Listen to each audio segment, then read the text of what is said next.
Hola, gracias por estar nuevamente para compartir juntos aspectos de la vida cristiana en la carta de Filipenses. En el día de hoy estamos comenzando la última sección de estudio que se trata de la esperanza de la vida cristiana. Y nuestro pasaje está en Filipenses capítulo 4 versículos 2 al 7. Ya casi estamos llegando al final de la carta. El tema que nos corresponde hoy es la presencia, pensando en el hecho de que el Señor está cerca de cada uno de nosotros. Así que vayamos a compartir juntos la lectura de la palabra de Dios. Filipenses 4, 2 al 7, así dice el texto. Ruego a Evodia y a Síntique que sean de un mismo sentir en el Señor. Asimismo te ruego también a ti, compañero fiel, que ayudes a estas que combatieron juntamente conmigo en el Evangelio, con Clemente también y los demás colaboradores míos, cuyos nombres están en el libro de la vida. Regocijaos en el Señor siempre. Otra vez digo, regocijaos. Vuestra gentileza sea conocida de todos los hombres. El Señor está cerca. Por nada estéis afanosos, si no sean conocidas vuestras peticiones delante de Dios en toda oración y ruego con acción de gracias. Y la paz de Dios, que sobrepasa todo entendimiento, guardará vuestros corazones y vuestros pensamientos en Cristo Jesús. Ya llegando al final de la carta, Pablo se apresta para dar los últimos consejos y va a tratar de llevarles a pensar de una manera un poquito más alta, llevarles a animarles y hacerles pensar en la esperanza que tenemos en Cristo. Y él va a hablar específicamente de cosas maravillosas como la oración, como el hecho de la presencia del Señor en medio nuestro, etcétera, etcétera. Pero antes de eso, él va a plantear un precepto, porque como habíamos mencionado en algunos estudios anteriores, algunas personas no entendían muy bien la vida cristiana, eran un poco irresponsables, algunos pensaban que se podía ser creyente y al mismo tiempo tener problemas con diferentes personas. Por eso Pablo va a hablarle a dos mujeres y dice, ruego a Evodia y a Síntique. Ahora, el texto podría traducirse de esta manera, ruego a Evodia y ruego a Síntique. O sea, él estaba hablando a cada una en particular, era un ruego para esta y era un ruego para esta otra persona. Era un ruego para cada una porque no era un problema que tenían en conjunto solamente, era algo que implicaba una decisión personal. Normalmente se dice que para tener una pelea hacen falta dos personas, y esto es cierto. Y es cierto que cada una de las personas tiene que poner de su parte para solucionar el asunto. Y ese era el precepto que él quería dejar bien en claro, que cada una de ellas solucionara el problema. Ahora es interesante el significado de estas personas. El nombre Evodia significa que traza un buen camino.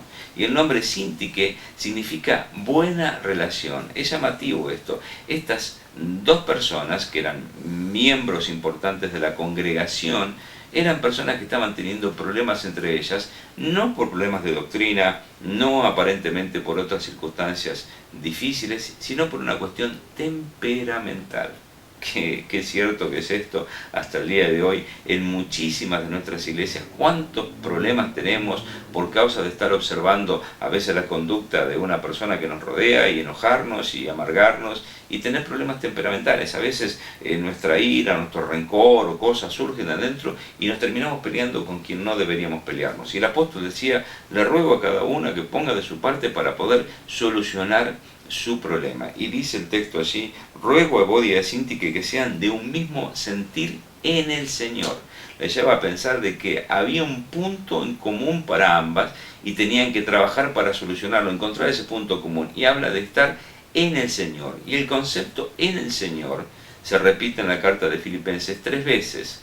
Recuerdan que capítulo 4, versículo 1 habla de estar firmes en el Señor. En este versículo 2 dice de ser de un mismo sentir en el Señor. Y después Filipenses capítulo 4, versículo 4 va a decir, regocijaos en el Señor siempre. Cuando el creyente tiene como punto de enfoque el Señor Jesucristo, hay un montón de problemas personales y temperamentales y de relación que se solucionan.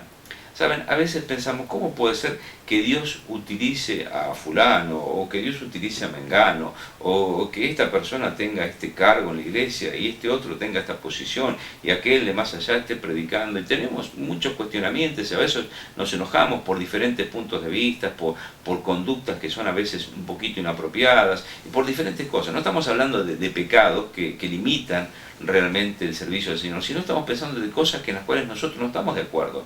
Y decimos, ¿cómo puede ser que el Señor utilice este tipo de personas? Bueno, alguien escribió lo siguiente: la única motivación posible para la obra de Dios es la persona de Cristo. Fijar nuestra atención fuera de Él, o sea, fuera de Cristo, es hipotecar nuestras posibilidades de servir al Señor efectivamente. Se lo repito, la única motivación posible para la obra de Dios es la persona de Cristo. Cuando quitamos la mirada del Señor Jesucristo y ponemos la atención en otras personas, eso hipoteca el futuro de servicio a Dios que podamos tener. ¿Recuerdan Hebreos capítulo 12, versículos 1 al 4? Es un texto maravilloso, pero un punto central es: tenemos que tener puestos los ojos en Jesús. Cuando uno medita en Hebreos capítulo 2, en ese pasaje, nos lleva a pensar en el contexto anterior. Hay que considerar el contexto de Hebreos capítulo 11, donde se nos mencionan un montón de hombres que fueron reconocidos como héroes de la fe. Algunos de ellos cometieron pecados, pero a pesar de eso tenían una gran fe. Y el Señor dice, teniendo en cuenta esta gran nube de testigos, y teniendo en cuenta las actitudes de ellos y sus acciones y su vida de fe, pongamos los ojos en Jesús. Hay que considerar ese contexto anterior. Hay que considerar también la responsabilidad que el texto nos coloca a nosotros mismos, porque en Hebreos capítulo 12 dice que nosotros tenemos que luchar contra el pecado, que aún no hemos lidiado hasta la sangre combatiendo contra el pecado, y que nosotros tenemos que descargarnos de muchas cosas que son nuestro error, y tenemos que hacer lo que Dios está esperando. Y también el texto nos lleva a considerar el punto de atención, que debe ser el Señor Jesucristo. Siempre el Señor Jesucristo. Sean de un mismo sentir en el Señor. Posiblemente Boyd y Syntyche tenían problemas porque se olvidaron de este precepto básico, que como creyentes nuestro punto de enfoque debe ser el Señor, no las personas. Si estás teniendo problema con un hermano, con una hermana, vamos sabiendo ya algo, que ese problema no es un problema entre dos, afecta a toda la congregación, daña a la iglesia, daña al cuerpo de Cristo, y es responsabilidad de cada una de las partes de solucionarlo, encontrando para la solución el punto de enfoque que es el Señor Jesucristo. Sean de un mismo sentir en el Señor. Ahora, Él va a decir también, sean de un mismo sentir. Y este es un concepto muy repetido en el libro de Filipenses. Fíjense, Filipenses capítulo 1, versículo 7, por ejemplo. Filipenses 1:7, la palabra sentir, dice, como me es justo sentir esto de todos vosotros, por cuantos tengo en el corazón. ¿Entienden ese concepto de sentir? Yo siento algo respecto a ustedes porque los tengo en el corazón. Y ese concepto Pablo lo está aplicando también acá. Fíjense capítulo 2, versículo 2, donde dice, completad mi gozo sintiendo lo mismo, teniendo el mismo amor, unánimes, sintiendo una misma cosa. 2.5 dice, haya pues en vosotros este sentir que hubo también en Cristo Jesús. Capítulo 3, versículos 15, 16 dice así, así que todos los que somos perfectos, esto mismo sintamos, y si otra cosa sentís, esto también nos lo revelará Dios. Dice, sigamos una misma regla, sintamos una misma cosa. ¿Entienden? Le da mucha importancia al hecho de tomar nuestras emociones y sujetarlas a la persona de Cristo y ponernos en el enfoque de sentir lo mismo. Ponernos a sentir lo mismo que nuestros hermanos, teniendo como punto de atención al Señor Jesucristo. Y después va a decir algo muy importante en referencia al sentir, versículo 4, regocijaos en el Señor siempre. Ahora es interesante que la palabra regocijaos está en un tiempo presente. Les está escribiendo a Boyd y a Syntyche, que les dicen regocíjense ahora. En medio de esta diferencia temperamental que tienen ustedes, regocíjense ahora y regocíjense siempre, porque la palabra siempre está implicando un concepto de no circunstancia, algo no circunstancial. Siempre es presente, me tengo que regocijar ahora y tengo que entender que me tengo que regocijar en este momento y en cualquier momento. Pase lo que pase, esté con quien esté, sea la reacción que sea, la que tengan las personas que me rodean, siempre es no circunstancial, es presente y es no circunstancial. Regocijarse en el Señor siempre. Ahora el versículo 5 dice, vuestra gentileza sea conocida de todos los hombres. La palabra gentileza es la palabra que se usa para describir lo siguiente, es alguno o una persona que desea ver las cosas desde el punto de vista de los demás. dice Evodia, Sintique, hay un precepto para ustedes. Miren al Señor, regocíjense en el Señor ahora y siempre. Tengan esto como principio de vida, pase lo que pase, pero que su gentileza sea conocida de todos los hombres. Y la gentileza es, pónganse a mirar las circunstancias desde el punto de vista de la otra parte. Le dice, ruego a Evodia que ponga su parte y mire como mira a Sintique y entienda su posición. Y ruego a Sintique que haga exactamente lo mismo. Observen, que sean conocidas ustedes por esta manera de vivir. Este era el precepto que les iba a dar mucha bendición y mucha paz, porque les decía, el Señor está cerca. Y aquí no se refiere a la venida del Señor, sino se refiere a la presencia del Señor. Esta frase, el Señor está cerca, era un saludo común entre los creyentes, como el saludo Maranata o Cristo pronto viene, ¿no? Esa idea. Es el Señor está cerca, Él les recuerda un saludo. Tengan en cuenta que el Señor está presente, está en medio de nosotros. ¿Cómo puede ser que ustedes estén teniendo estas diferencias y teniendo estos problemas? Miren al Señor, que no está allá en los cielos lejos, que está acá con nosotros, y vivan en consecuencias. Ese era el precepto. Pero a partir del versículo 6, Él va a hablar de la petición. La manera en que nosotros podemos encarar la vida, que quizás era olvidarse de esto, había generado los problemas entre estas dos hermanas. Él estaba diciendo que hay una esperanza, hay un futuro, hay algo mejor, más allá de los problemas temporales. Y encontramos esa visión cuando entendemos que el Señor está cerca y cuando podemos ir con nuestras oraciones delante del Señor. Dice así la palabra, por nada estéis afanosos, sino que sean conocidas vuestras peticiones delante de Dios, con toda oración y ruego, con acción de gracias. La palabra peticiones se refiere a asuntos específicos por los cuales uno ha elevado un pedido al Señor. Primera Juan capítulo 5, versículos 14 y 15 nos dice, y esta es la confianza que tenemos en Él, que si pedimos alguna cosa conforme a su voluntad, Él nos oye. Y si sabemos que Él nos oye en cualquiera cosa que le pidamos, sabemos que tenemos las peticiones que le hayamos hecho.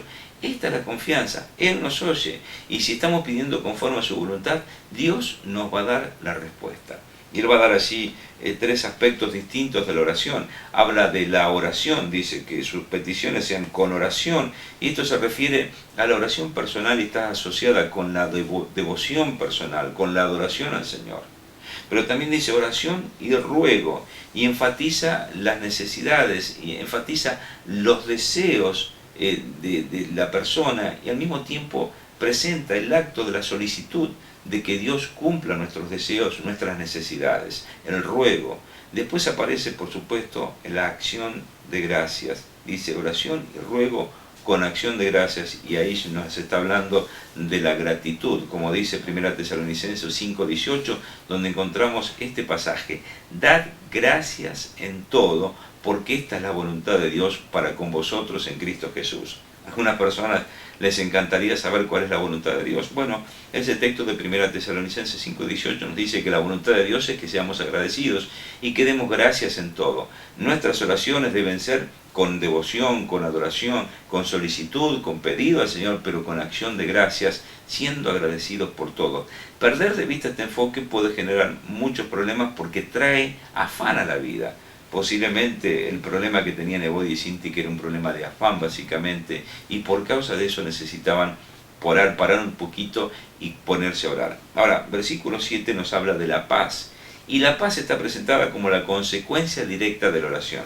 Filipenses 4:9 dice que el Dios de paz estará con nosotros. Isaías capítulo 26, versículo 3 dice, tú guardarás en completa paz a aquel cuyo pensamiento en ti persevera, porque en ti ha confiado. El Señor va a guardar nuestros pensamientos, nuestros corazones, cuando nosotros podemos estar orando en su presencia y cuando nosotros podemos disfrutar de su paz, la paz que viene de Dios, de encontrar en Dios al Dios de paz.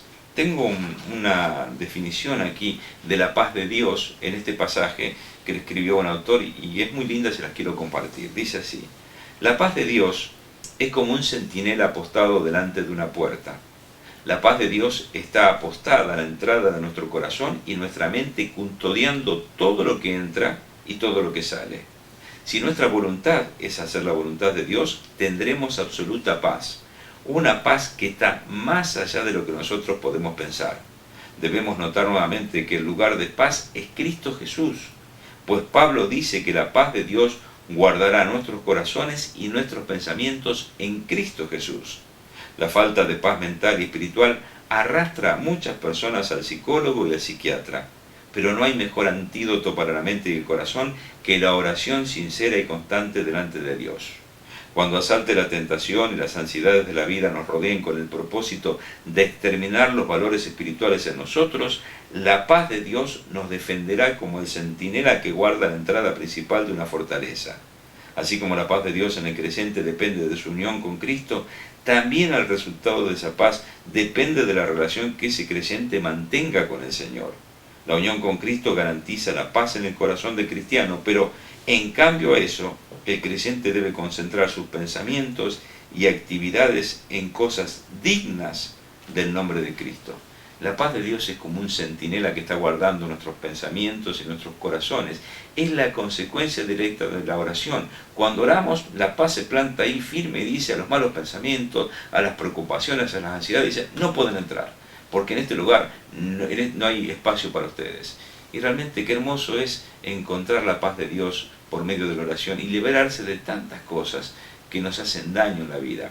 Evodia y Sintique estaban equivocadas, afanosas, preocupadas, enojadas, peleadas entre ellas, pero tenían que pensar en la presencia del Señor, enfocarse en el Señor, poner la mira en sus cosas, en lo que el Señor es, en su persona, dejarse de tantos problemas secundarios y buscar por medio de la oración la solución al afán. El Señor trae paz y se solucionan un montón de problemas. Gracias por compartir este tiempo de estudio. Le invito a seguir estudiando aspectos de la vida cristiana en el libro de Filipenses en nuestro próximo encuentro.